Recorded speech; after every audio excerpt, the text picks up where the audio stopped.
this. You've just woken up. The first thing you do is grab your phone and check the time, where you see you've been bombarded with dozens of notifications. The first thing you do is open WhatsApp. You check your family group, where you're greeted a very good morning by a rather creepy image of a smiling baby. Or, for instance, a motivational quote by someone really, really famous, like this. Then you open Instagram or Facebook and endlessly scroll through memes, weird TikToks, and shower love on your friend's latest post, lest they think that if you don't do it, then you've ruined their life. Melanie, if you're watching this, let me take the opportunity to say I'm not sure I vibe with your duck face. So please stop spamming me. I will not like your post. If this is how your day starts, then congratulations. You're one of 3.5 billion social media users across the world. To give you some context, that's half of the world's population, or a regular day in a Mumbai local. So the plumber who came to fix a kitchen sink has a Facebook account.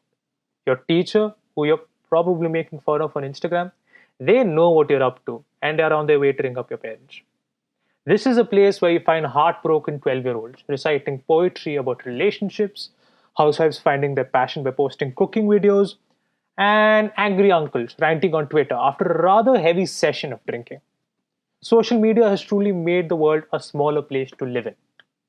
But let's look at the other side of the spectrum, the other 3.5 billion people. I'm sure we all know somebody who isn't into any form of social media. Let's say his name is Bob. If Bob was a South Asian teenager, he probably doesn't have an account because his parents took his phone away and are forcing him to prepare for some sort of entrance examination. For our story, however, let's just assume Bob is a grown adult who simply doesn't use social media because he doesn't want to. Now, Bob will tell us that the purposes and intentions of this platform aren't what they used to be, say, a decade ago. He will talk about how when you have people of different strata of society present on an equal platform, the consequential engagement is susceptible to a whole load of problems. The rest of us are completely annoyed by people like Bob because we know that their argument is absolutely correct, and yet we lack the discipline to stay away from it no matter how hard we try. We try doing this for a variety of reasons, one of them being peace of mind. So today, let's play devil's advocate and delve deeper into Bob's arguments. I'll try my best to sound super smart and make over-the-top hand gestures to be taken more seriously. The first aspect which contributes to the toxicity is our very own anxiety and insecurities. Our Instagram, Facebook, and Twitter feeds can be a virtual representation of the society we live in. And what do we see? Pictures of friends having the perfect night out. People we know going someplace super fancy, like Switzerland, the south of France perhaps, or even the palm-lined streets of California. If you're in your mid-20s, chances are you've seen pictures of your friends and relatives marrying, settling down, conforming to social norms, and living happily ever after. If you're someone older in the audience, you can see older batchmates and co-workers boasting about how successful their children are. Weird how they all have a son working in Google or NASA. Wait, hold up, what can I hear? The sound of bitterness, envy, and jealousy. For many of us, these pictures and overtly exaggerated statuses and updates tend to incite a form of social comparison, which in turn breeds depression and demotivation. We start asking ourselves, what have I done with my life? Why wasn't I invited to this party? How boring is my life? It's a phenomenon called compare and despair, a source of self-consciousness which quickly develops into anxiety. The anxiety fuels our need for attention and pursuit of portraying ourselves in positive light. It then wires our brain into creating this persona on social media which we tend to self-edit to be the perfect version of ourselves. We stop being who we really are and in turn become someone whom we think other people will like. The most extreme version of this obsession is being cautious of our followers, likes, comments, or even begging other people to give us the validation that we oh so dearly crave. Allow me to demonstrate the issue we're talking about in terms of sheer numbers. An organization called Push On surveyed over 1,000 people across the UK to see if there's a correlation between social media usage and mental health. 57% of the people who participated in the survey have been diagnosed with anxiety and 55% with depression. Anxiety was especially high for 16 to 19-year-olds, with 56% of them having been diagnosed with it, and 41% of survivors felt that social media made them feel lonely. Now, I want to talk about myself for a second.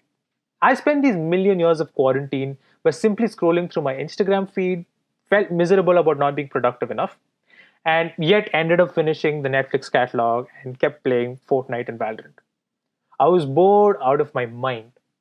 Some may say an empty mind is a devil's workshop, but it gave me an epiphany. No, not the festival, but something which Google calls a moment of sudden and great revelation or realization. Fancy word, and I want to share that with all of you.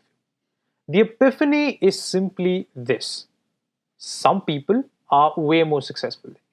Some of these people may be elder to you, some younger to you, and some the same age as you.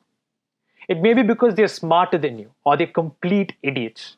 It may be because they deserve it, or it was pure luck, their privilege. But on the other side, you are more successful than a lot of other people. You may be deserving of the success way more than other people, or maybe you don't. It was your luck and privilege. There are also people way more attractive than you, but you're also more attractive than a lot of other people due to a plethora of reasons, like genetics, or the fact that they care about how they look way more than you do, or you care about your appearance way more than other people.